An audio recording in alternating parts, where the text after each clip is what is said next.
Welcome to the Soulless Minions of Orthodoxy. We're doing a fan commentary today for the film Superman 4, The Quest for Peace. So right off the bat, let's just set up a sync point so we can watch the movie together in unison. We are paused at the black point immediately after the Warner Brothers logo has faded to black. So why don't you go ahead and set that up? You can pause this track if you feel you need a little bit of time to do that. First of all, I'm Josh, and with me is Justin. And we're going to watch this movie with you. And Justin is a Superman aficionado. If there's one thing he likes to talk about a lot, it is Superman. So I don't know what you're talking about. I see. Well, hopefully you have your DVD synced up and ready to go. It doesn't matter if you're watching the special edition or regular edition. I believe they're both the same. Yeah. Yes, the cut of the film is the same.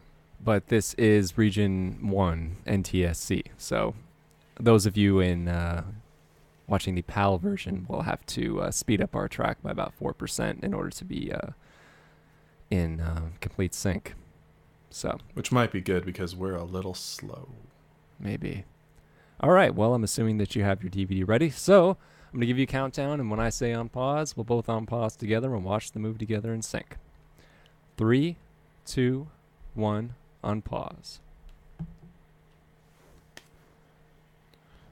Warner Brothers presents. Pictures presents.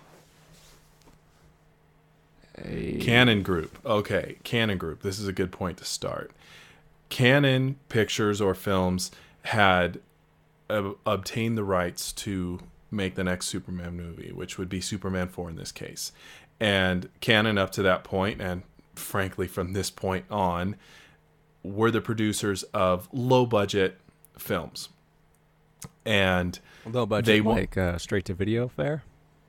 That kind of thing. Although I don't think some of their films probably went straight to video, but just low-budget movies. I mean, low-budget movies do get put out in theaters and get some financial return. Can you give me an example? I cannot. All right, then. I'm sorry. I did not do my research. But... Well, before... you go on about canon, would you like to talk about this unremarkable title sequence? Well, you really summed it up in one word. Right it's there. Unremarkable. They tried to capture the spirits of the original title sequence, and this is... I can imagine, whatever part of the production team was involved in making these credits, they were probably wanting very much to capture the spirit of the first two that did, the original style. Superman 3 did the effects of the lettering, but it did it over that schlock, slapstick sequence at the beginning of Superman 3. Mm-hmm. So this was probably their attempt to return to that. However, clearly made some of the wrong choices and opted to do the colors, the red, yellow, and blue colors, which are Superman's colors. A nice thought in concept, but clearly in execution. Alexander Courage, he was work. Involved with the original Star Trek series. Yeah, exactly. Star Trek. That's right. That's right. Now, what was not known until recently is Alexander Courage apparently did not do this score by himself. John Williams apparently was involved in the production of the music for this movie, but he did not want screen credit for it. And if you were to listen to the soundtrack to the movie, which only recently has come out, which is why we have learned this, if you were to listen to many of the tracks from this movie, you can hear John Williams and his touch in that. A lot of the tracks actually have a hook, and I mean the movie hook, sound to them. It for whatever reason was somewhat of a secret that John Williams was involved in the soundtrack, along with Alexander Courage, who I have no doubt he probably has a certain respect for, because Alexander Courage is a well-respected composer in his own right. I didn't know that about John Williams in regard to this. Yeah, that information, is, as far as I know, only came out within the past 2 years, maybe. I see. No wonder you haven't told me before. Yeah.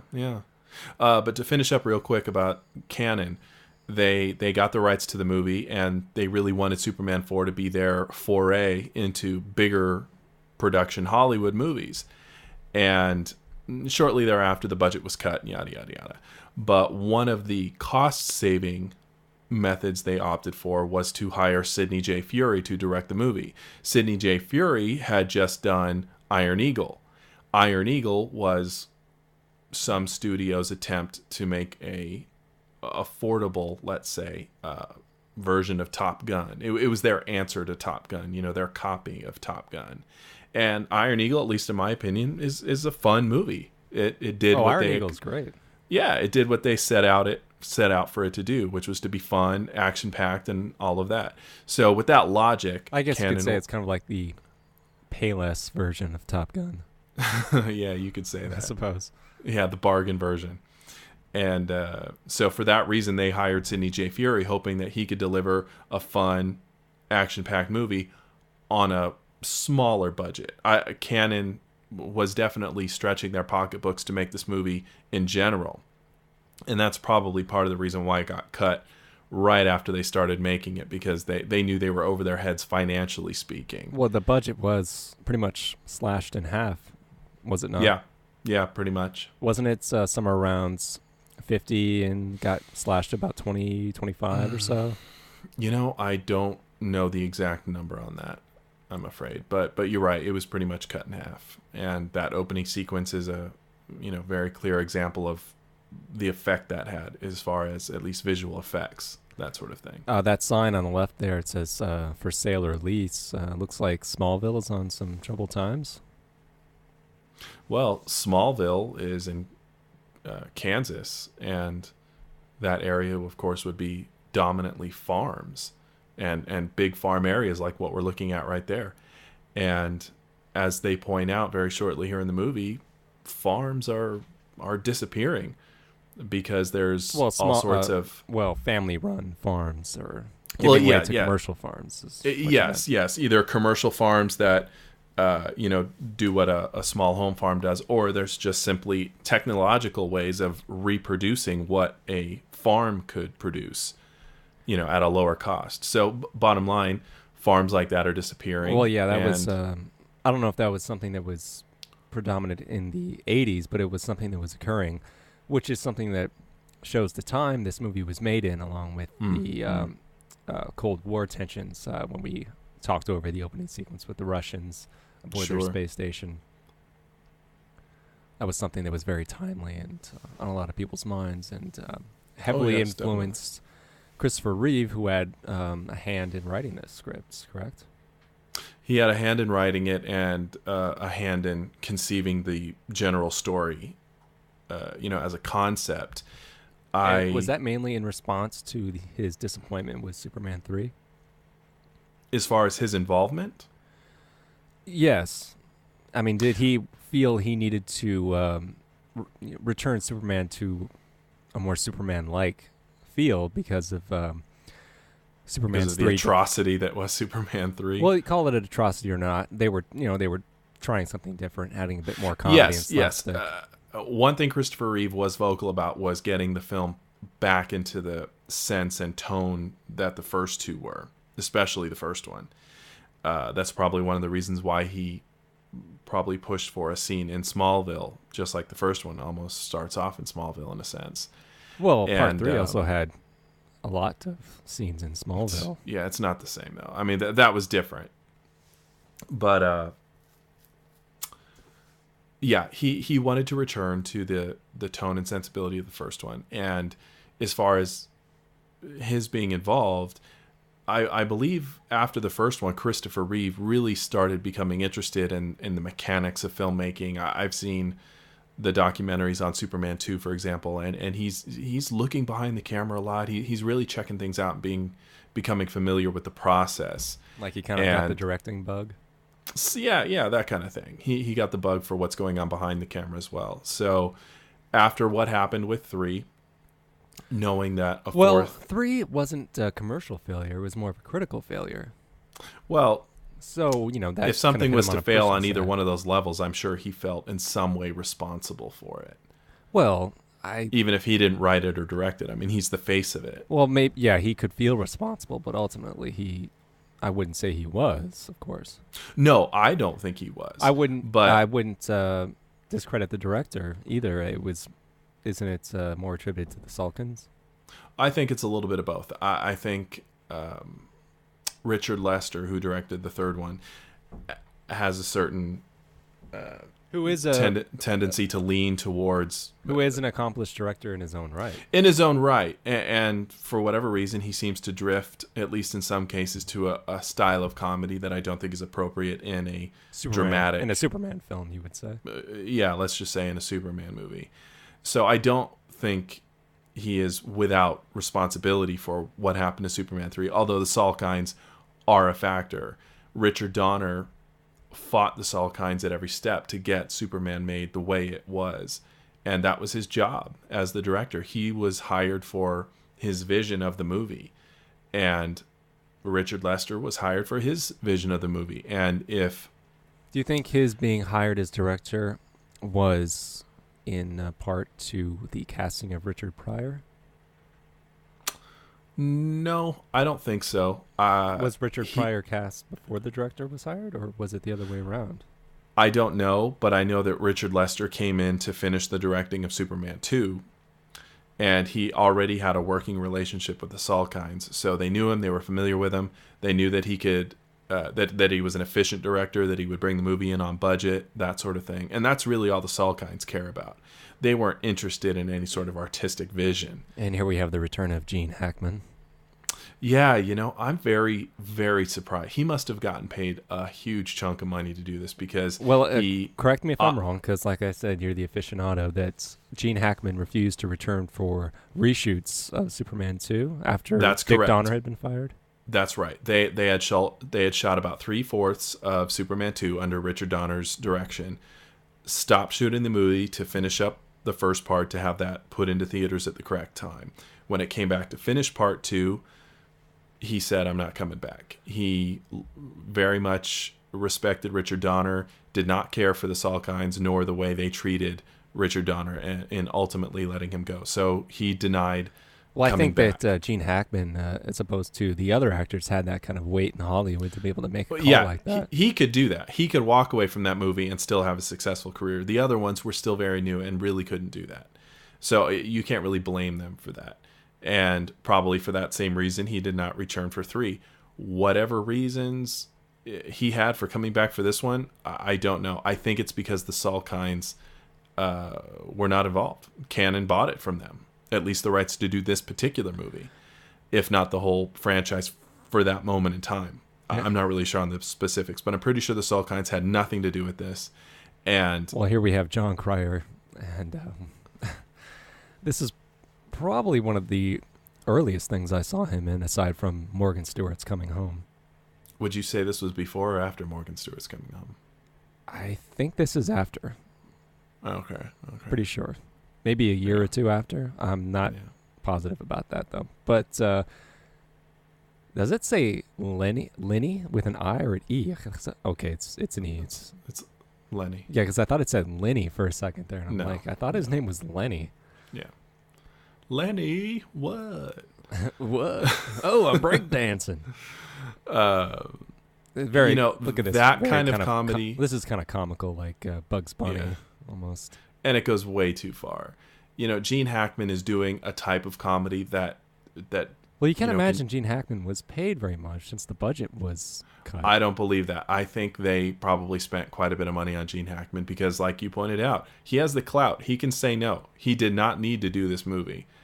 And he had to have read the script and realized it was not Shakespeare. And, he had already been separated from the franchise for 2 movies. There was no real reason for him to come back. Christopher Reeve probably talked to him. But yeah, I was just thinking the same thing. Maybe Reeve had a hand in getting him back. Yeah, but I'm sure it was money. They probably spent a good deal of their budget to get him back. Because they wanted to legitimize the movie, and one way to do that is to have Gene Hackman in it again.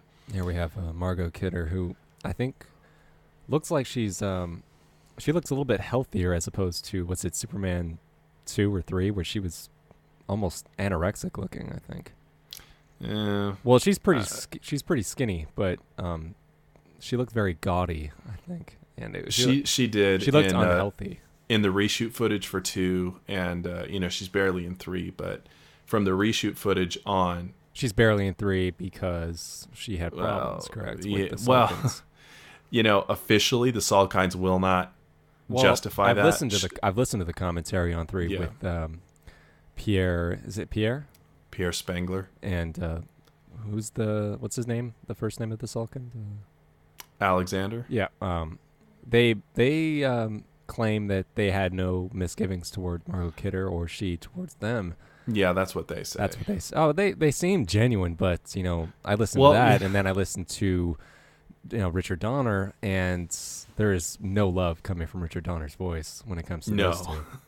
No. When he Margot Kidder's pretty vocal about it herself.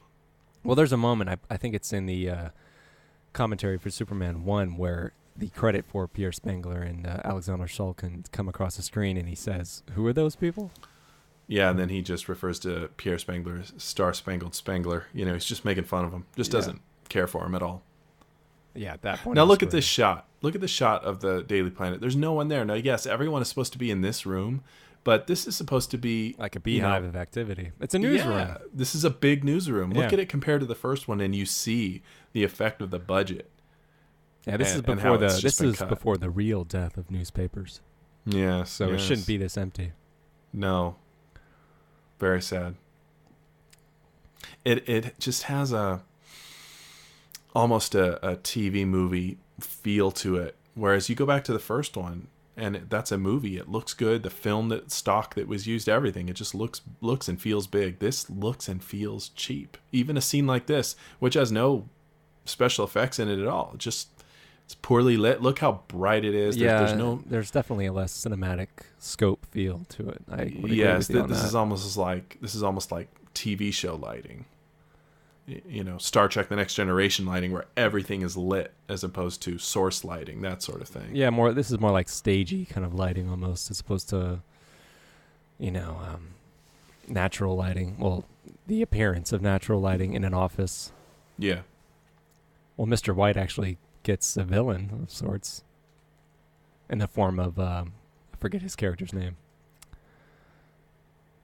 That guy Warfield. Mr. Warfield. Mr. Warfield. Yeah. And what's the actress's name? His daughter? Meryl Streep? Not Meryl Streep. Meryl Streep. Yeah, that's I don't know why I said that. It's Margot... Mariel Hemingway. Mariel Hemingway. Ugh. Okay. Well, that reminds me, I just saw her the other day in Delirious. Yeah, I taped that. It's a fun movie. But she looks a little goofy with those glasses. I don't know what they were thinking. It was a stylistic choice at the time. But they're huge. Were people really wearing glasses that big? Are you kidding? People are wearing sunglasses that big now. Not sunglasses. Those are just glasses. No, they're... check your TMZ websites. The big girl stars of the day wear sunglasses TMZ that websites. Big. Yeah, TMZ, the show. Unfortunately, I know what it is, but I'm never going to frequent anything close to it. I don't frequent it either. I was just pointing out a modern day example that would show you things like that. Well, I'm just glad we straightened that up. I don't want any misconceptions. This moment I like because Lois is really defending who and what Clark Kent is. Which is something she never really has done before. To my memory. Not really. Well, she's usually always putting Clark down and or just kind of not taking him seriously in a sense, but for her to defend him and in a way protect him from someone that she thinks could hurt him, I thought was really sweet. Well, this is one aspect of the movie that I like, that Mariel Hemingway's character, what's her character's name? Lacey Warfield. Lacey is very attracted to Clark, and that's something that hasn't happened before. And no, that in the film series, that's something that I really... Well, actually, that's not true. I mean, Lana Lang in the third one. Well, that's something that I really don't like about Lois, the fact that she's only attracted to Superman. Who wouldn't be? I'm attracted to Superman, but... Sure. Lacey is attracted to Clark, and she sees Clark as this very kind of sexy man, and...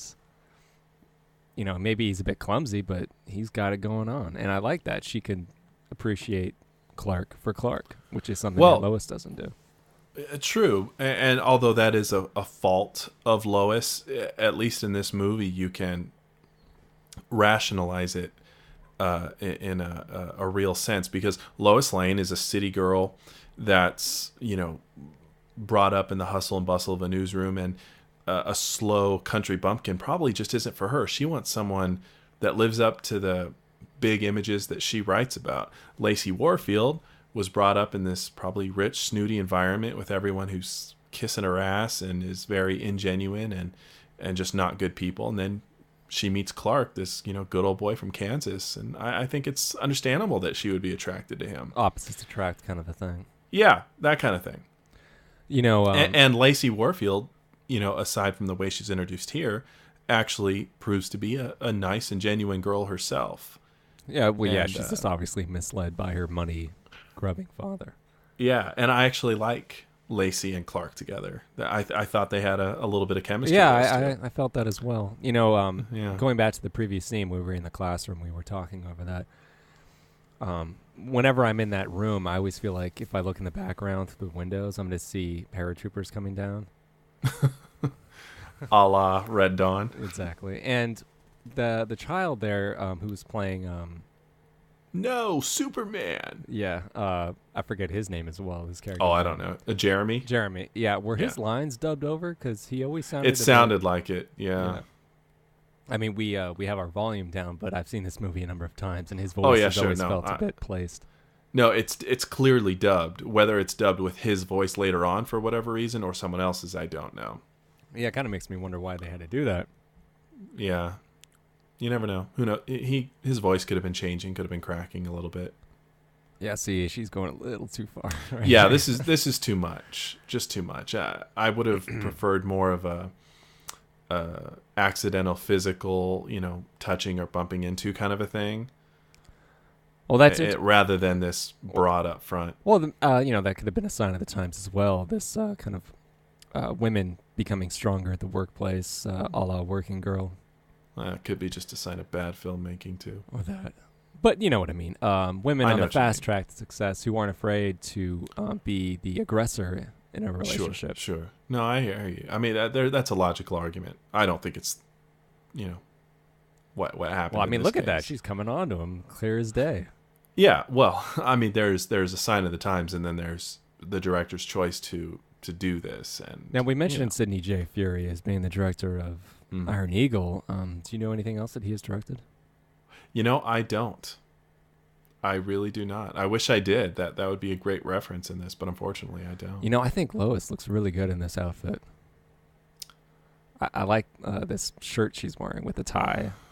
I like the shirt and everything. It is kind of a cute look, but Margot Kidder just does not look good to me anymore. She was cute in the first one. I don't blame Superman for liking her in the first one, but in this one, I mean, she looks okay in that shot right there. I think the other day they were playing The Amazing Story of Superman, which is a very good documentary. If you haven't seen it, I recommend. I know you have, but listeners, I recommend watching it. But they were showing the screen tests, going back, showing us before it had been cast with Margot Kidder, and there was one. I can't remember the actress's name. It wasn't the woman from Grease. It was, I don't know, it was another actress, a well-known actress, and I felt that she was really good. It was kind of like seeing the auditions for The Phantom Menace when they were showing the three little kids, and you see one that's obviously better.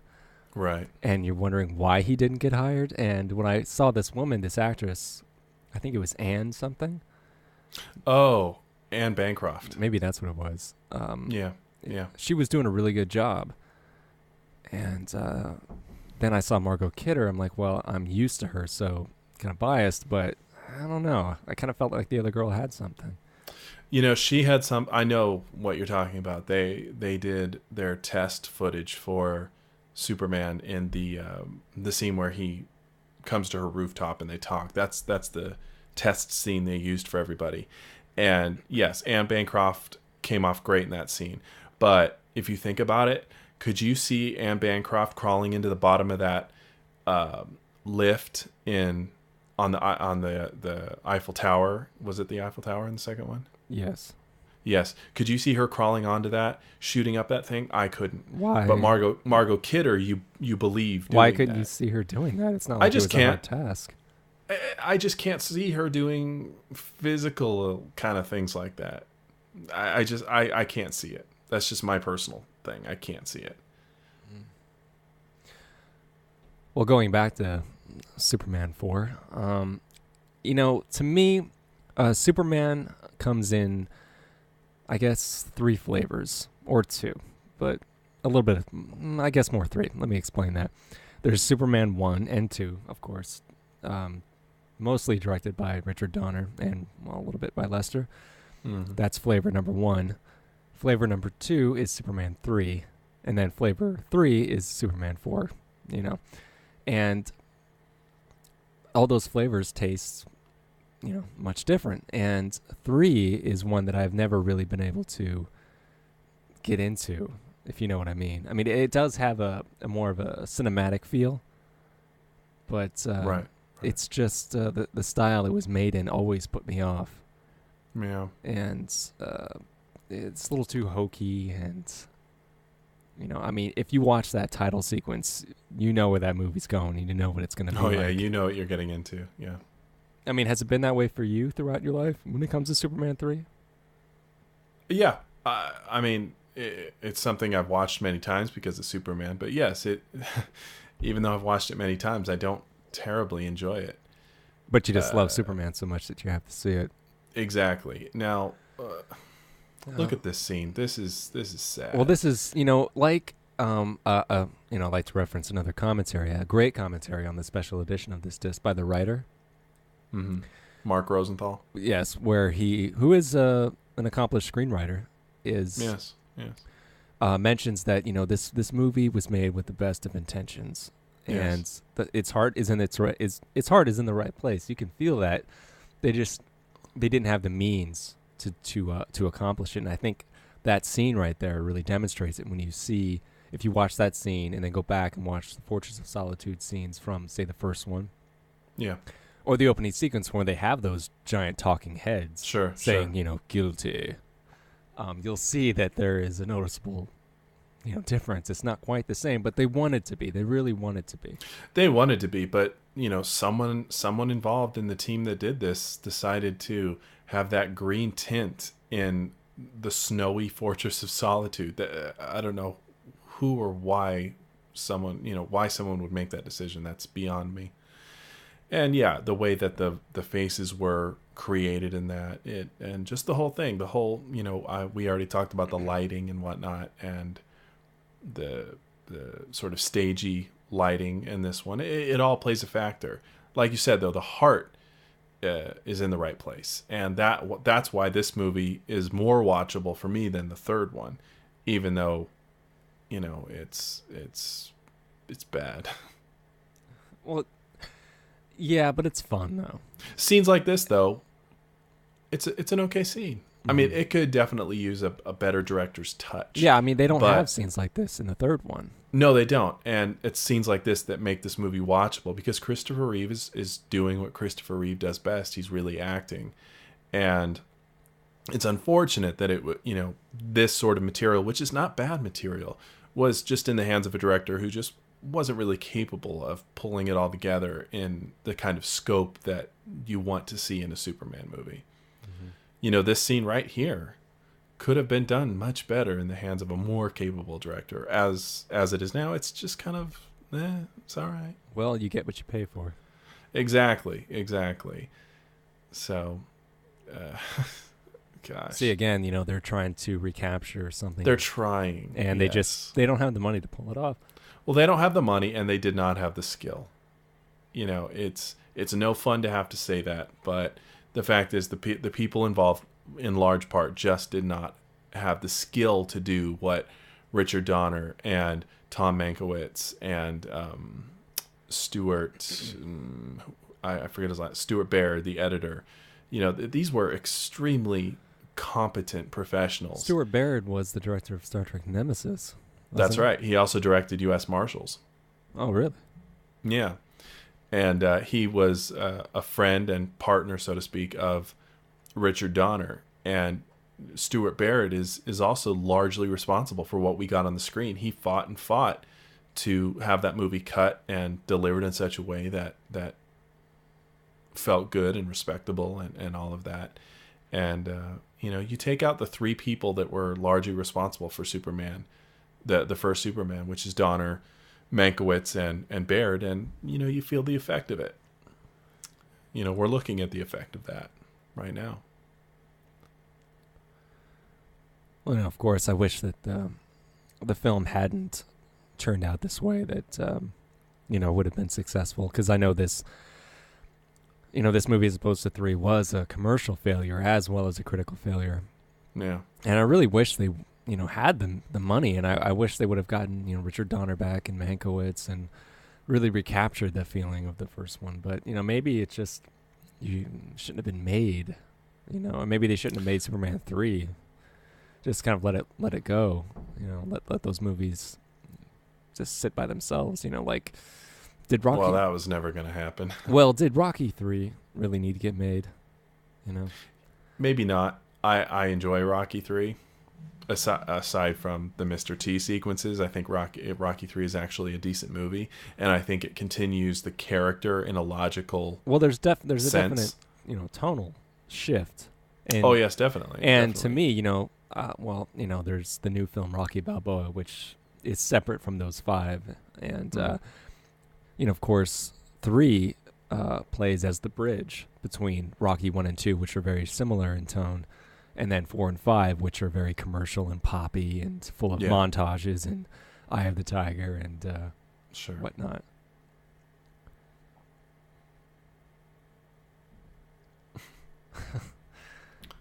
Laughing at Lois. Yeah, it's it's a cute thing. I think the memory kiss was a mistake in the second one, and they were, I think, wrong to bring it back in this one, especially for the purpose that we just saw. Well, I think the memory kiss was a problem for people because it doesn't doesn't make sense. Well, I think for people who are very familiar with Superman and his comic origins, and for someone like me who was familiar with the films and the character, but not necessarily the comics, didn't mind that so much. Maybe, but I am someone who's familiar with the comics, and I know that that's not a real skill of Superman's, telepathy in that sense, mind reading. Mm-hmm. But whatever. It is what it is. I wish they hadn't done it. It would have been more dramatic if they finally let Lois know who he was, or remember who he was. It just would have added a layer of interest to the movie that isn't there now. And this is supposed to be the United Nations, but it really isn't. Which it clearly is not. Yeah. It's like the Walmart version of the United Nations. Yeah. Again, what they're doing here is, they had a good lofty idea.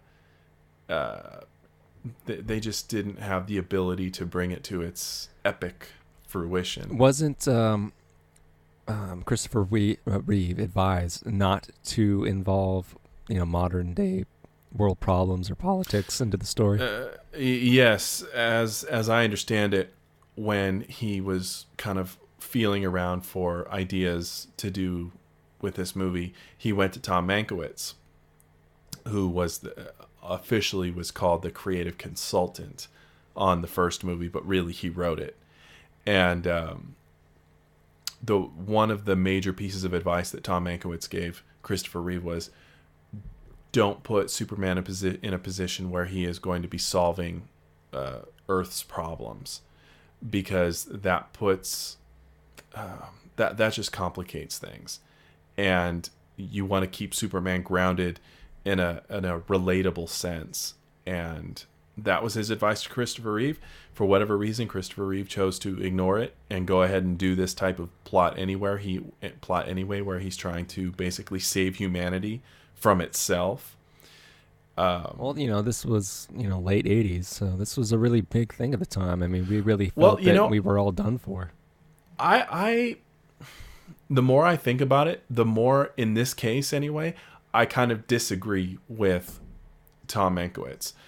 The first time I heard that, I thought, yeah, he's totally right. But the more I thought about it, And the more I've seen other incarnations of Superman, the cartoons, for example, which have been done fantastically well, Superman very often puts himself in a situation where he is trying to correct other people's mistakes, and using his own sense of morality tries to, for lack of a better word, impose that on the people, the humans that he's surrounded by.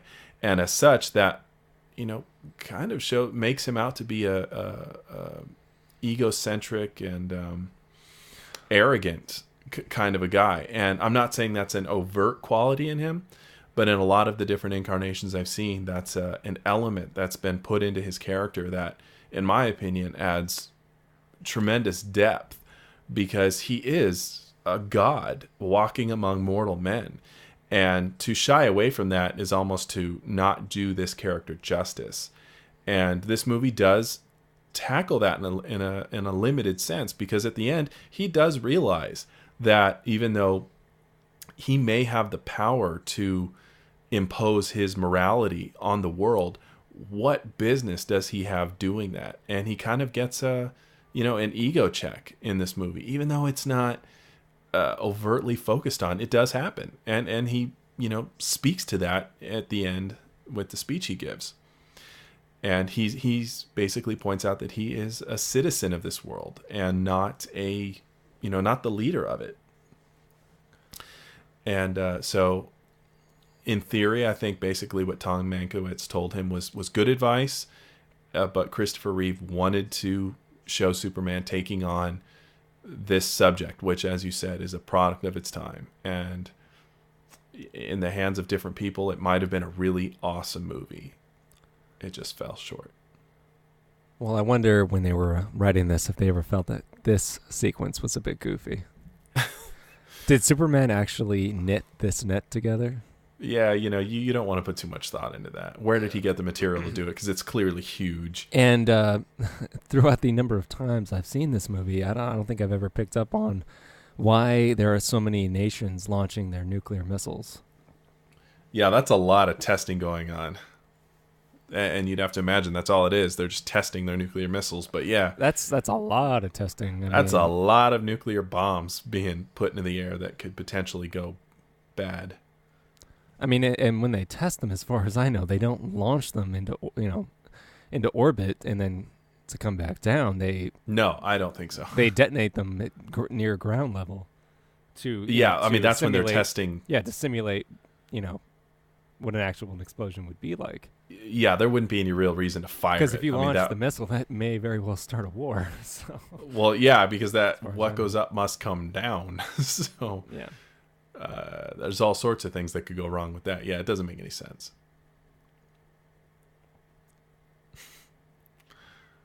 Gotta love that Gene Hackman. Both of these actors I know from somewhere. Yeah, both of these guys have developed into character actors in their own right. Yeah. I can't. The guy in the background, in particular, has gotten exposure. Yeah, his face is very familiar.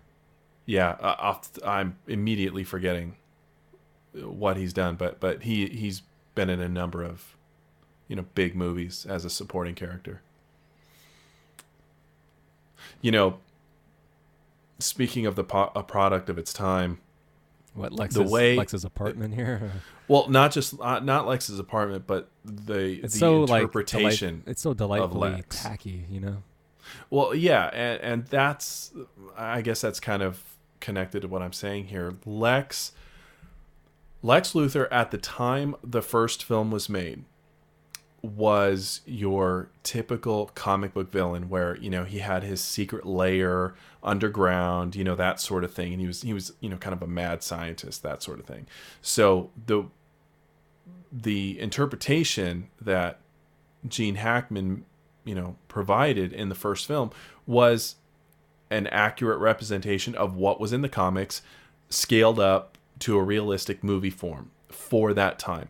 Now, by the time this movie was made, I'm pretty sure at this point the DC Comics universe had done a reboot of all of their superheroes, including Superman. And it was at that point that Lex Luthor stopped being that classic, underground layer bad guy to a, top level of the streets businessman bad guy, the modern day Lex Luthor that we know now, where he is a powerful and corrupt, businessman, basically. Well, this scene right here where they're preparing the elements of Nuclear Man, this was something that was only brought to my attention maybe a year or two ago, that there was actually a whole subplot that was removed from this movie regarding the formation of another Nuclear Man that preceded the Nuclear Man 1. Yeah, which Yes. preceded the Nuclear Man we're all familiar with, played by Mark Pillow. And those scenes, those deleted scenes, were actually, which accumulate to about, I don't know, half an hour or so, are available to watch on the disc, on the special edition disc, and are of poor quality, I would say. Would you agree? Well, do you mean in terms of the actual production or just the quality of the video that we're watching? Well, both. Yeah, they both suck. Yeah. I mean, there's temp music in it, so it's not the music that we would have gotten had those scenes made it into the movie. But it's just very silly. This first Nuclear Man is a complete dunderhead, and he looks really awful. goofy, and I believe that I heard maybe through you or through someone else that the production group Canon was actually contemplating another film after this one using those scenes. No, that wouldn't have surprised me, and thank God that didn't happen. Well, because they had so much footage that they weren't going to use. Yeah. So they thought, well, we've got about 30 minutes in the can, so let's write a story around that. exactly. Yeah. I mean, this is a studio pinching pennies already, so why wouldn't they? Well, yeah. I mean, it makes sense, what you're saying. I'm just, thanking my maker that didn't happen. I don't know. I think a part of you would have liked to have seen it happen, just so you'd have another Superman film to watch, even if it's not a good one. Well, maybe. I'm very conflicted. I mean, even though you don't like Superman Returns, I know you were very excited, Oh, yeah. when it was released, and that you were able to see another Superman movie on the big screen. Has it occurred to him that firing it early, it's going to go in the wrong direction? Or maybe it doesn't matter.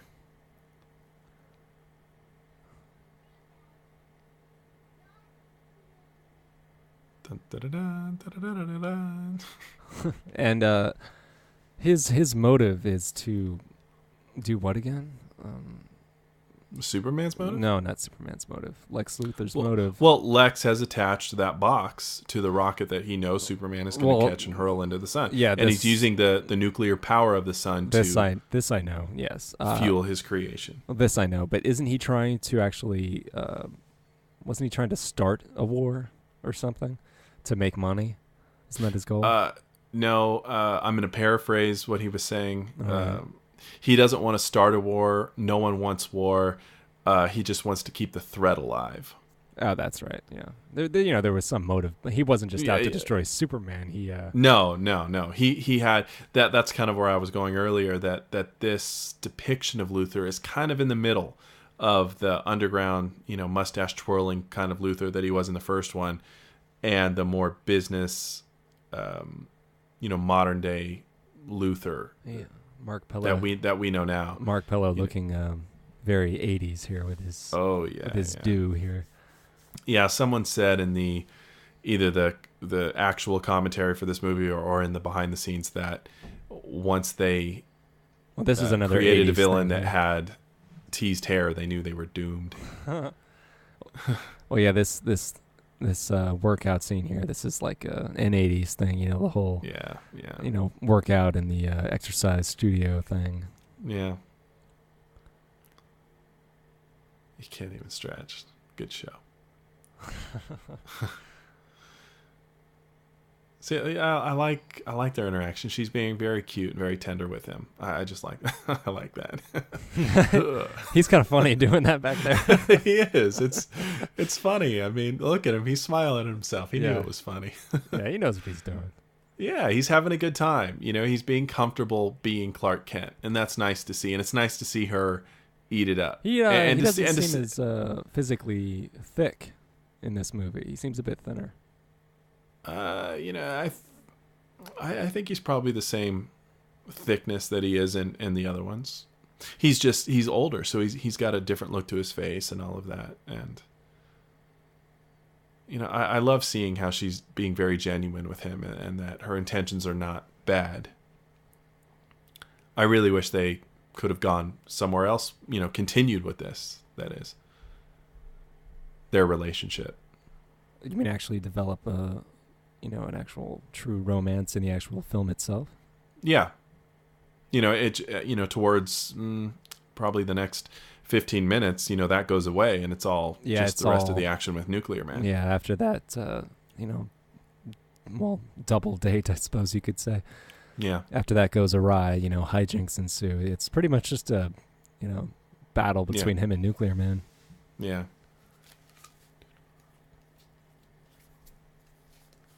Look at her. She's looking really cute there. Yeah, she's very charming, very sweet, and obviously... I like this. I like this coming up here. Very reminiscent of his final scene in Superman 2. Yeah. He gives that guy a little piece of his own. I've been working out. Working out. Yeah. Yeah. Yeah, this, his studio apartment, or whatever you want to call it, is... I don't know what they were thinking with this color scheme and design. I mean, it does really look tacky. This gold. Well, I think that was probably intentional. I don't know. I don't think Lex would have that bad a taste to me. Well, if you look at a lot of the individual items, that they're kind of beautiful in their own sense. He's just got a hodgepodge of shit, Although he's living pretty large for a guy that busted out of prison. I don't know if hiding in a high rise in Metropolis is a really good hiding place. Mark Pillow. I like Lenny's outfits. They're like bridging the two decades of the 80s and the 90s. It's like stuck in the middle. Yeah, I can see that. Originally, the Nuclear Man, character creation was thought to be also played by Christopher Reeve, because Lex Luthor used his DNA, used the hair sample to create Nuclear Man. So it made sense that Nuclear Man would look exactly like Superman and thus have his same powers. And how interesting would that be? For whatever reason, they didn't do that. I don't know why, because it probably would have made the movie quite a bit better. Probably would have taken longer, been more expensive to do. That could have been one of the reasons why. Well, I don't know if it would have made it better with the budget they had to have Christopher Reeve fighting with himself. Well, I mean, there's that scene in Superman 3 where that happens. Yeah, well, although they had that's more Clark versus Superman. This would have been they had the money to pull that off. When split screen or. I'm just talking about in terms of performance. Mark Pillow is not an actor. Christopher Reeve is. He would have been able to deliver something interesting. How did they find Mark Pillow to begin with? I have no idea. Probably an open casting call for someone with the right look. Was he some kind of bodybuilder or something that you know of? I mean, he's obviously physically cut, so yeah. To look at his physique, I would say he was probably something like that. I mean, he's obviously not. They didn't find him, at a local playhouse acting. Yeah, he looks like cold. He looks like a bodybuilder / surfer. Yeah, who knows where they found him? And they have not been able to find him, correct? No. I heard an audio interview done with him where someone found where he lived. For a good long time they could not find him.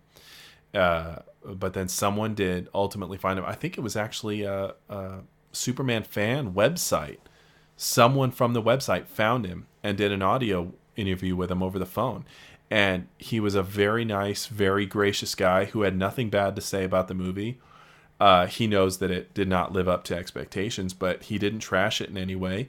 And he was just very genuine and very sincere, and was, happy to play his part and do what he did. And it was actually kind of nice to hear, because he was just very gracious about the whole thing. Oh, you've heard this interview yourself? Yeah, I did. Oh, I didn't know one existed. I'm going to have to check that out myself. The only one I know to exist that talked to him after this movie. Well, drop some facts. Where can listeners listen to this audio interview? If I'm not mistaken, I found it on the Superman Cinema website. That's just supermancinema.com? I don't think it's .com. You might have to do a little fooling around to find it. It's either .net or .com. I see. But Superman Cinema. Yeah, it's like one of the premier websites for Superman. Okay. A lot of information there. Interesting stuff. Now, this scene here, I think, is a good scene. Could have been better in terms of like production values and whatnot, but it's a good scene, and it was relatively well executed. Very classic, kind of feels like a 50s movie in its staging and setup, that sort of thing.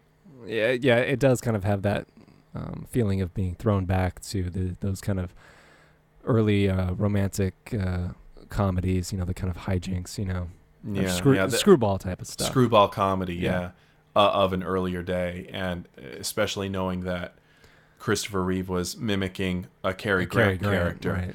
Right. It fits. It feels right. In my opinion, it's a little too short. It could have gone on a little longer in as far as giving a little more time for Lois and Superman, for example, to sit outside and talk, or a few more extra moments with Lacey and Clark to talk. Well, just to, give these relationships a chance to breathe before they're completely pissed away for the action. I believe the writer mentioned that although he liked this scene, he wasn't entirely happy about it.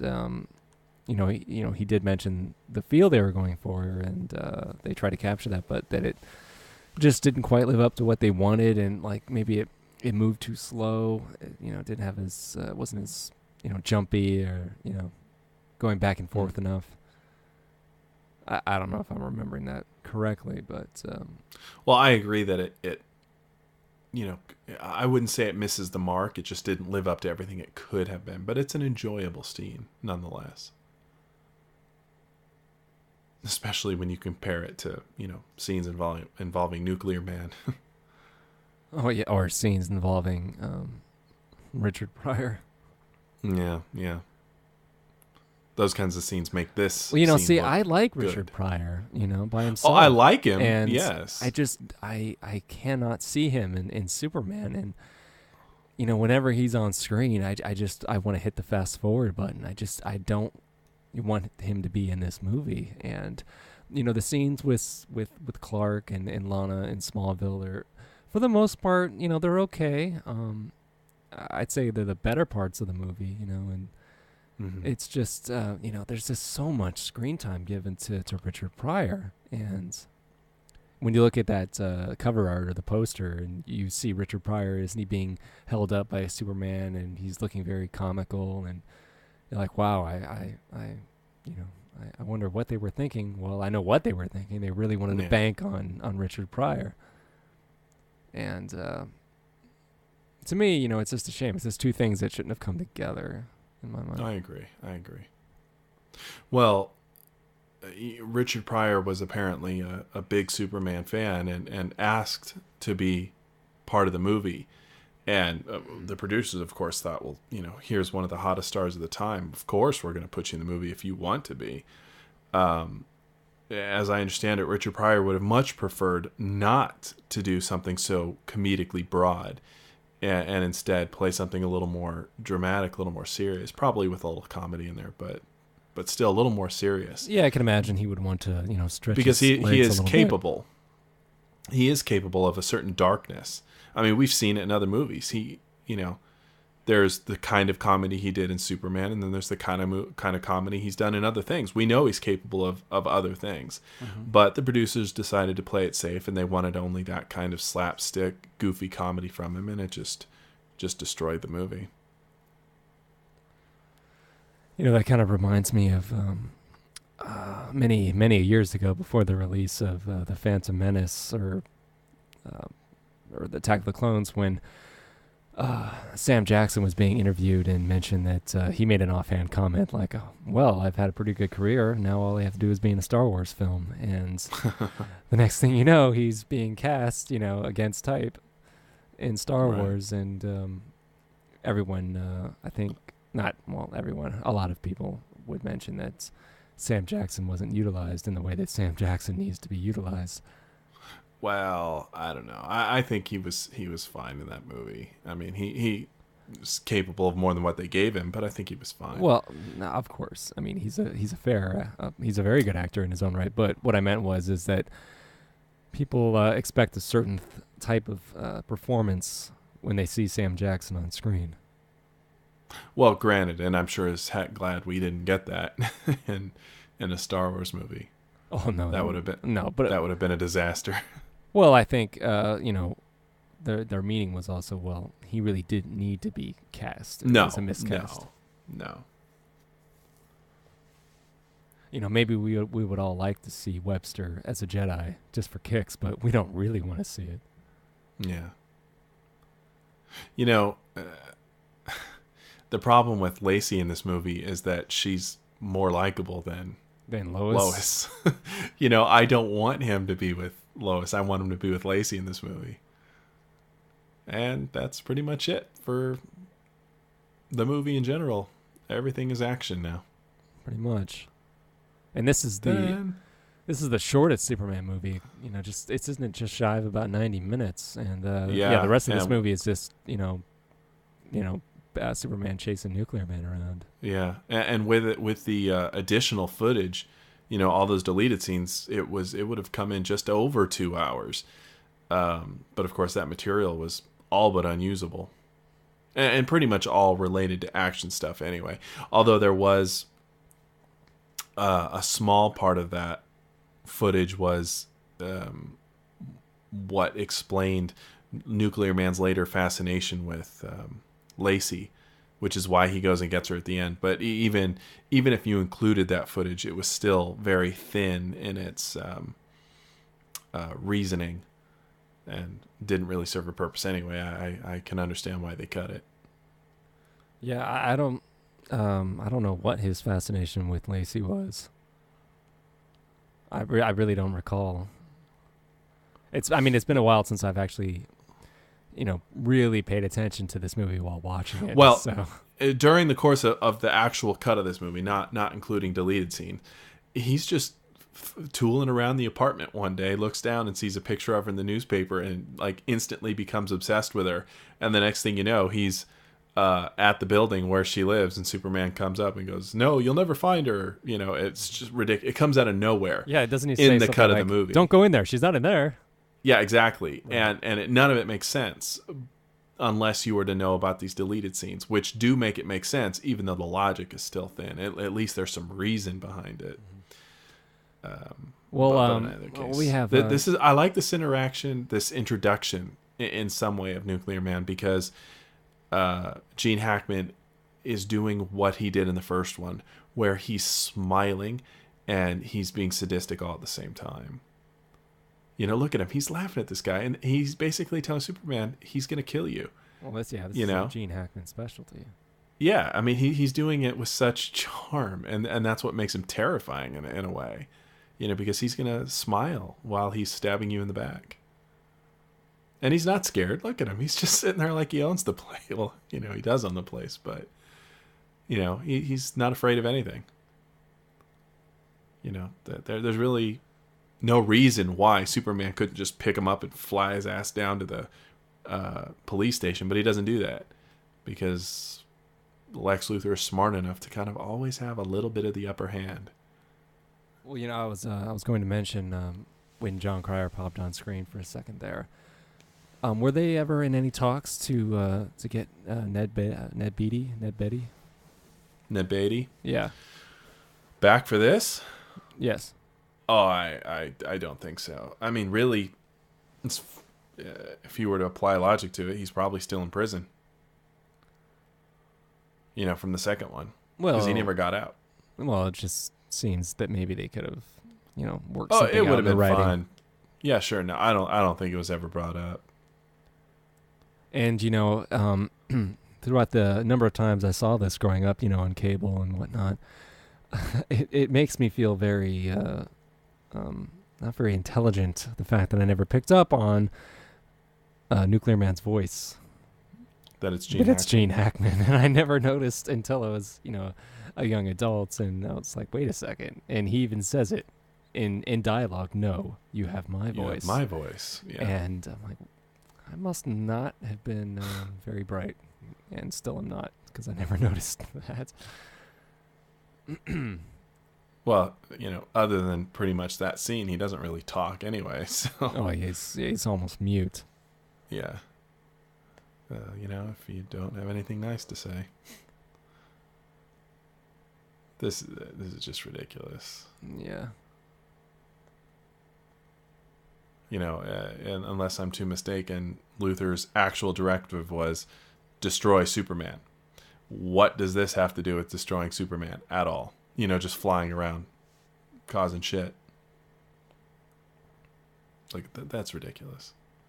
Yeah, Superman doesn't have these powers either. No, this is that's stupid.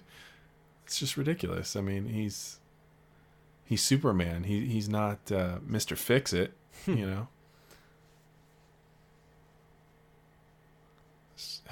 It's just sad. You mean this compositing? Just all of it. It's just ridiculous. Look at this. It's perfectly formed ice cube. It's ridiculous. It is a bit silly. I guess when you're younger, it's easier, not to be so critical and judgmental of things. You just accept them at face value. So I was able to enjoy Superman 4, as opposed to now when, it's I can really smell the cheese, but can't really recapture that feeling of being young again. Yeah.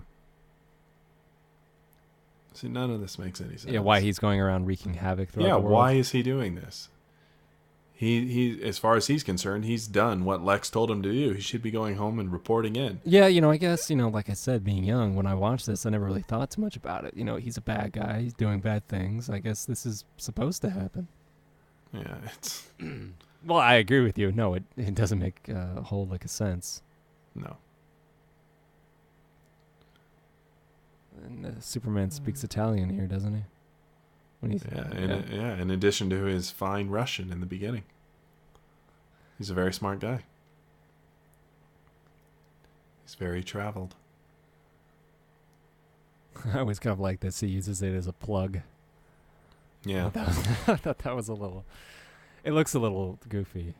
That's kind of a cool idea. Why not?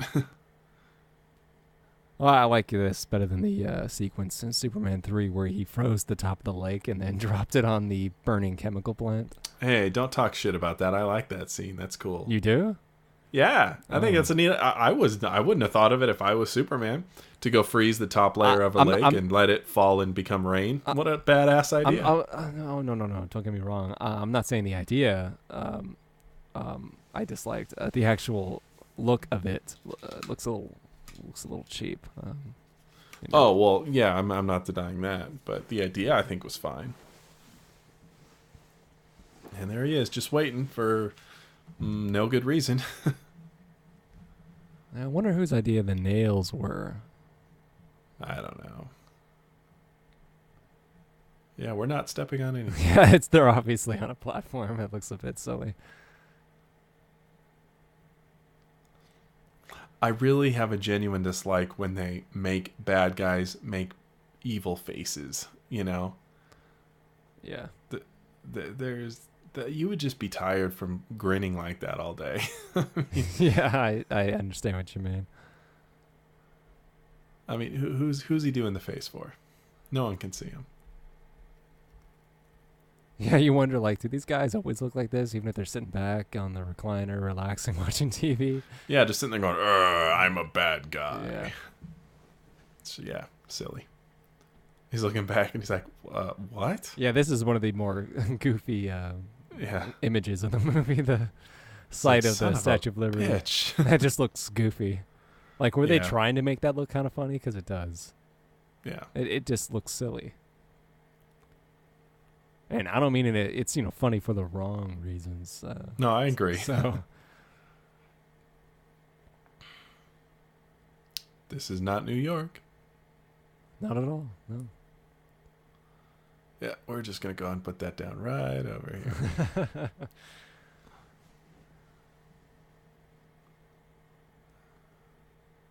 I know, it does look silly. It does, yeah. It's silly. Even the We the scene in Superman 2 that this is borrowing from is much better. Where the tower, the tower is falling. and the woman refuses to move out of the Oh way. no! Oh, my baby! And she, rather than running. yeah, rather you know, than, doing something. taking the baby and going. Yeah, she has, about 10 seconds to move, and she doesn't do anything. The physics of that don't make any sense. I mean, he it would fall. Oh, yeah. It just doesn't. Well, it's like it's when got he- nothing it's- to do with strength. It's just physics. It would It's- tip over. Well, it's like when he's holding Lois, when they're flying together. Like, say, in the first one, when he's completely outstretched his arm and she's on the other side. Well, some people have tried to apply some logic to that when Superman flies, like on a technical or biological level, however you want to put it, he emits something of a field kind of around him. And that Lois, when they're flying like that, is kind of in that a little. So she's able to, she's able to look the way it does. People can suggest that, but they can't accept the idea of a memory erasing kiss. Hey, man, I'm just telling you how it is. Well, couldn't he generate this field around the Statue of Liberty? No, I think it's just, kind of produced, kind of like heat from his body, that kind of thing. It's just, for example, people have put some logic as to why, if he's getting shot, why his suit doesn't get the holes. Because the suit is not his mom made that suit for him. Granted, the material was made from Krypton, from sheets in his the rocket that brought him to Earth, but fabric's fabric. It should rip like anything else. So if you assume that, you ask yourself, well, why don't holes get put into it when he's shot? The logic is that, just kind of like heat radiating from someone's body, just a little bit out from his skin is this kind of invulnerability field, as well as his skin being, hard as steel. And this is just all fan speculation. Yeah. I mean, this is not anything that's... This is nothing canon. Well, by canon being in the movies, no. It's just been logic that's been applied to the character throughout the comic books and things like that to make sense of things like being shot at or people flying with him, that sort of thing. But I don't think that same logic extends to his flying the Statue of Liberty. I think that's just... if he just would need to be in the middle of it is all I'm saying. Or at a point where it wouldn't tip. But even then it would be difficult. But whatever, you don't want to analyze that kind of stuff too much. Superman lives above a bar? What would... Well, he's got to live somewhere. It's got that working on it. He's got the sign flashing out his window. That must get annoying. He's on a reporter's salary, so... That reminds me of that Seinfeld episode with Yeah, the I know. I was chicken. going to say the chicken. Yeah. Yeah. I'm running on no sleep. No sleep. Yeah. Yeah, well, I forgot. Yeah, the action kind of stops here for a little bit. Yeah. A lot of people I know wanted to make this scene kind of an AIDS allegory, but the creators of the movie flat out said, no, not really. Why did He's they just sick. want to do that? Just because AIDS was a huge focal point at the time this was made, and just the fact that he... Oh, yeah, I mean, I remember. I was alive, but Well, yeah. why would they want to bring it into a Superman story? I don't know. Well, I mean, the makers of the movie didn't. Viewers imposed that on it, and the makers of the movie have pointed out on numerous occasions that that was not a factor in this. But I was just bringing it up because it's something I heard. I don't know why people chose to go there. That's silly. Well, it's kind of like people assuming that Invasion of the Body Snatchers has something to do with communism. Really? I haven't heard that. I've heard that, yeah. It's, you know, it's an allegory for, you know, communism versus capitalism. Okay. I've never seen I think it's just a fucking alien movie. That's the conclusion that people draw. But the makers of the film say, you know, what you just said, like, no, we had no intention. That's just what people are perceiving. Right. That's as far as I know. You know, I've never seen the movie. It's fascinating how that works. You know, it's just like with the original Planet of the Apes. There's all sorts of critical interpretations of either racism, classism, although the classism part was an intentional factor in the movie, but all sorts of issues that were related to the 60s at the time that people put on that were not intended to be the case. You know, all sorts of political things, and the producers, the writers have all said, no, we're just making a movie about monkeys. Yeah, pretty much. I mean, we're making a sci-fi movie. That the class system stuff, that was intentional, but everything else, people just put their own thoughts onto it. Now the sequels, that's a whole nother matter. They certainly were trying to do that, and it was a little too obvious, but yeah, whatever. Yeah, we'll save that for when we do a commentary for Planet of the Apes, which is another favorite of yours. I'm a fan of the series, yeah. I would love to have a Superman cape. I assume you did already, but apparently not. No, I mean like a really nice, see. beautiful Superman cape. I have like, you know, cheap things. You do have a Superman towel, don't you? Yeah. Because you could just wrap that around yourself. Yeah, well, yeah, it's not red though. It's a blue bath towel. Oh, that's not the same. Oh, I agree. Look at all that money.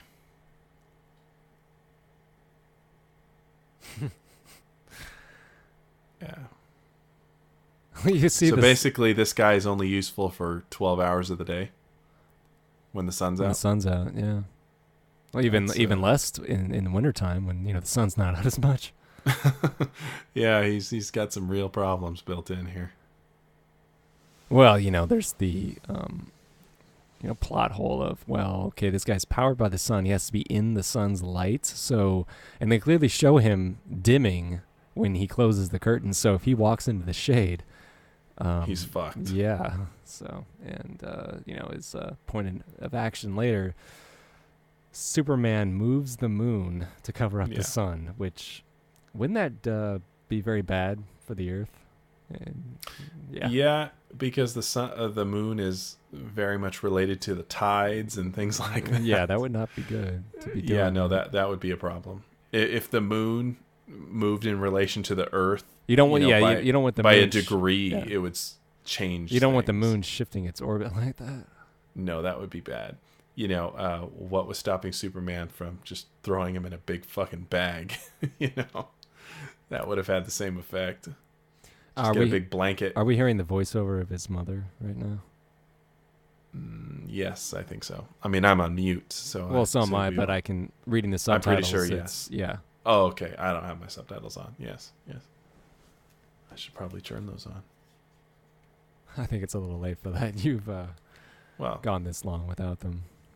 It's on now. Well, I can pretty much tell you what they're saying most of the time anyway. Oh, I know that.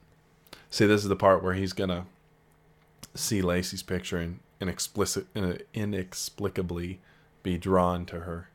What the hell? Why? Why is he doing this? Levitating? He's just being evil. You know, that's his thing. I guess this is what he does during his off time, you know. Yeah, just sits there floating. His around. downtime, just sit back and levitate. Yeah. It's like I'm going to go get her now. Yeah. Yep. That makes perfect sense. Yeah, I love his. I love his roar. It's so much fun to watch. Yeah, it's good heavens. What were they thinking? And there's the planet, and he's going the other way. Quite literally, the Daily Planet is behind him. I can see this product placement everywhere. I saw JVC. I saw Fly TWA.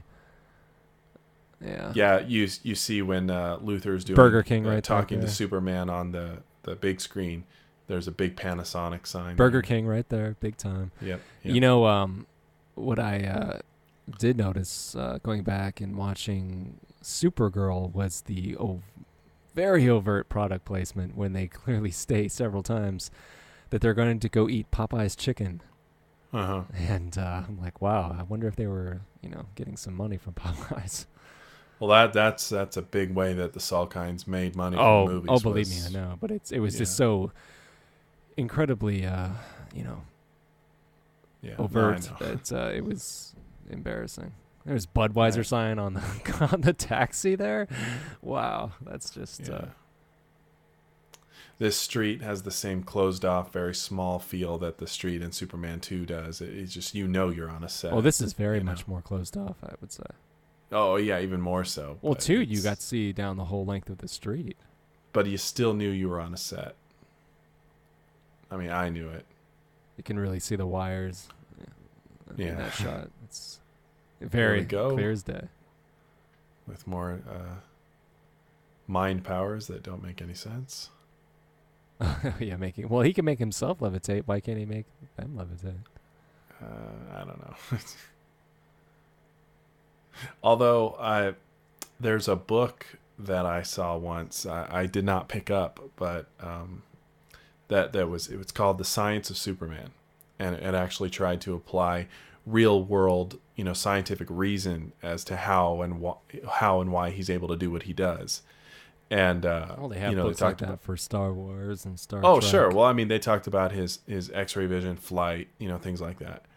And one of the biggies was his heat vision. They were like, that makes no sense whatsoever. How he could produce heat from his eyes, that doesn't make any sense. But as far as flight goes, the rationale, I believe, I could be wrong, but I think they said the rationale for flight was that it was actually more not telepathy. Would it be telekinesis? Moving things with your mind. Yeah, that's telekinesis. Yeah, so it would be more an act of telekinesis than anything else. Just that he has a mind that can do that. They were just trying to find some reason to explain how he could fly, because to quote Marlon Brando in the first one, his dense molecular structure will make him nearly invulnerable. That would tend to imply that he's pretty fucking heavy. Is that fabric I saw hanging back there? Like curtains? Yeah, I was just noticing that. I don't know what that is. It looked like it just looked like could be curtains acting as space, and maybe I just have my contrast set to where maybe I can see when that. No, see that on the left?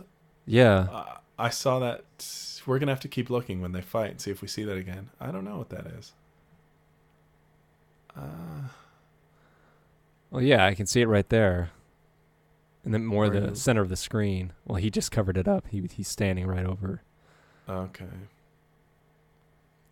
Yeah, I think I saw a little. Well, we're back on the moon again, Mm-hmm. In Superman 2, they were on the moon.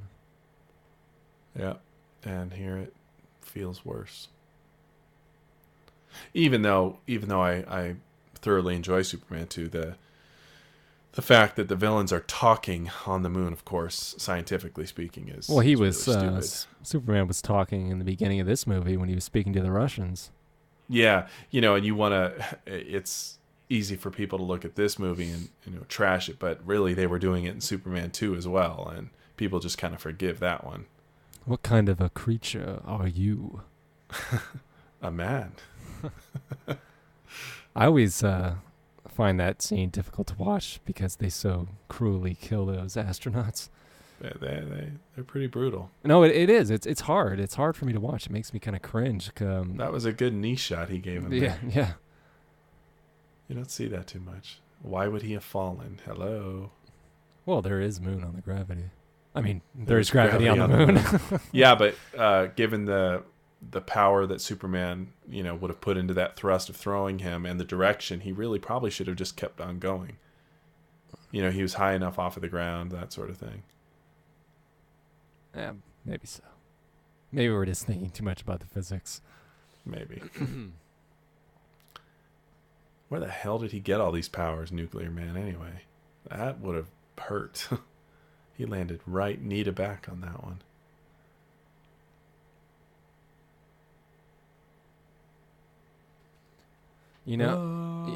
Movies like this always make me wonder of what the cast members or the director were thinking. Sounds like an elephant. Yeah, it does kind of have an animalistic quality to it, but movies like this with the directors and the co-stars, when they're on set, when they're filming, make me wonder, like, I wonder if they were thinking, like, maybe this movie isn't working out quite right, something's wrong, something's off, but we have to keep going, like, do they have those kind of thoughts, Yeah, I've wondered that sort of thing myself. I don't know.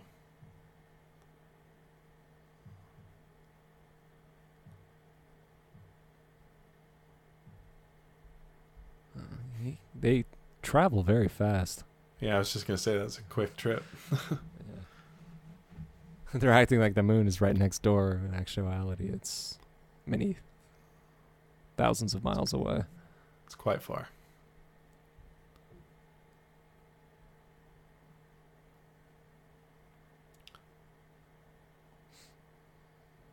I just like her character, I do. Well, there is a sincerity to her that makes her kind of inherently likable. Yeah. He just roars for no reason. And then, of course, this gross violation of physics when she's in. And I know. I love that he puts the flag back up. That's a nice touch. Yeah. Do you think that maybe, I don't know, I wondered if maybe the actress knew exactly where her character was going to be placed? Probably not. I mean, they obviously shot that on a green or blue screen. Obviously. So I wonder, like, do you think if she knew, like, she would have said something like, how am I supposed to be able to I don't breathe know. in space? How many people had to have been involved in this, Yeah. Why couldn't they have just projected them being high up, in the atmosphere or something? Why did they have to be in space? I think maybe that was the intention, and for some reason they ended up in space. It just makes no sense. I mean, what were they thinking? They had to know better. Yeah. Yeah, see, they're clearly in the... Yeah, I mean, look at that. Yeah. This is not new science here. They knew this back then, too. Yeah, they weren't even in orbit. They were very far away from the Earth. I know, look at that. It's ridiculous. He dropped her off that quickly? I don't know. It makes it seem like there was... How did he get her through the atmosphere, for God's sake? Sure. Well, I guess there could have been a time cut, but we weren't privy to it. No, what I'm saying is she would have burned up in re-entry, for God's sake. I expect to see Clark Griswold turning on his Christmas lights. Yeah. That's kind of funny.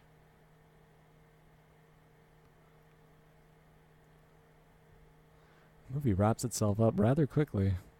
Yeah.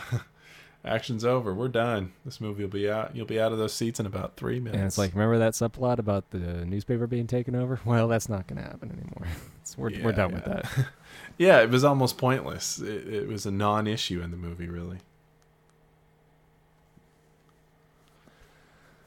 Well, I mean, like I said about the sign of the times, with the Cold War and whatnot, newspapers being taken over by conglomerates, wasn't that something that was going on?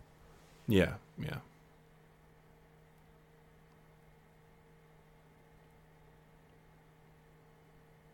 Protected from predators.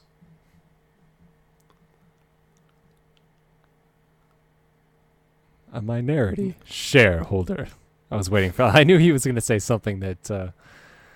I like this, the even though I can't hear it, his tone, the way he said it. Yeah. Always brings a ring to my ears. I like it. We're back. Wasn't that the tagline for that Dinosaurs movie? We're back. No. Wasn't that the tagline? Yeah. For that Dinosaurs. Yeah, it was called We're Back. Yeah. Oh, yeah. I know. That was the name of the movie. Yeah. Yeah. I like Clark's outfit there. It's classic. You know, when I recently went back and watched some Cary Grant films, I really did notice the physical similarity between the two men. Well, when I say that he's taking from Cary Grant, it's a specific role. I'm talking about Cary Grant in Bringing Up Baby. Yes, I'm aware of that, but what I meant was they actually do look similar. They do have yeah, I can see what you're saying, but if I'm serious, go and watch that movie, and it's Clark Kent. It's the way he dresses, the way he talks, everything. It's Clark Kent. And Christopher Reeve has been very open about the fact that he just ripped that off. But it's old enough to where most people don't know. So see, and this is where he kind of owns up to what he did, and that maybe he shouldn't have. Oh, maybe he shouldn't have taken on the problems of the world. Yeah. Yeah. And that it really wasn't his place. There are galaxies out there. He's speaking like Klaatu. Yeah.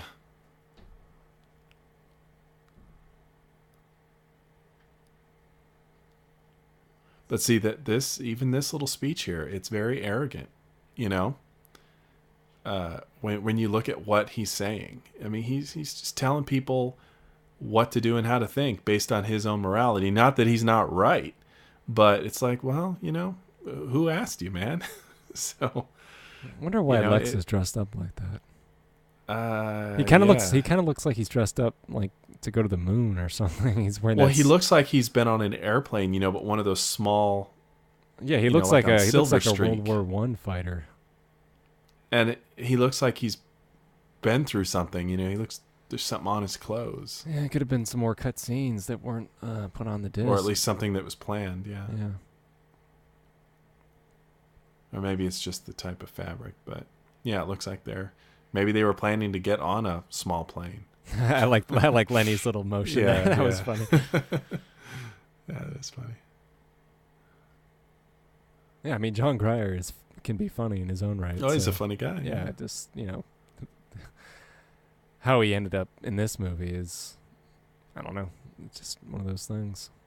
Like you said, he probably did Morgan Stewart's Coming Home just before this, so he was maybe just potentially going to become a big star. Never really happened, but until 2.5 Men. And I like that movie. Morgan Stewart? Yeah. Yeah, it's a cute little movie. It's dismissed as one of those kind of throwaway 80s films, but I like it. I think it has its moments. It does. It's got Attack of the Killer Tomatoes. I thought that joke was going to go flat for a second. But No, I was reading the text. Oh, okay. On screen. Yeah, and then this is them trying to get the. Is this from the first one? Did they? Oh yeah. They didn't reshoot this. No, this is from the first one. Yeah.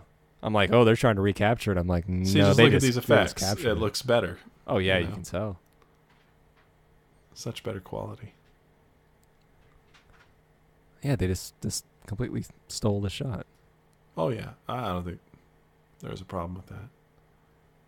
And the movie's over. Very short movie. Yeah, we're at 1 hour and 26 minutes here. Yeah. A Golan Globus production. Who's that? I have no idea. I wonder why they went with this. Damien McLawhorn. That's Jeremy. That's a very interesting name. Yeah. McLawhorn. Jane Brooke is a name I recognize. She was the teacher in his room. She's been in other things. Yeah, I recognized her. She gets around. Trying to look for any familiar names. Other than that, I don't see anybody. And the voice of Susanna York, they did bring her back to record. Oh, it's his mother? Yeah. Yeah, the other credits are on the other films aren't traditional scrolling credits like this. Don't they have kind of a backward motion to them or something? They're not just scrolling up. No, they're scrolling up, but they have kind of like a 3D effect. Yeah, I felt that. It's like there's something not right about these. I know they have this glowing halo around them, but yeah. Well, is there any final thoughts you want to give to this before we sign off? Yeah, sure. When it comes to the Superman films, of course, 1 and 2 stand by themselves as very good. I think the first Superman will be my favorite. But when it comes to 3 and 4, I'll always choose to watch Superman 4. Superman 3 is very difficult for me to watch.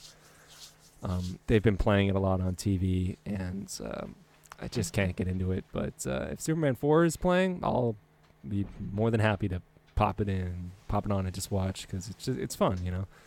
Right.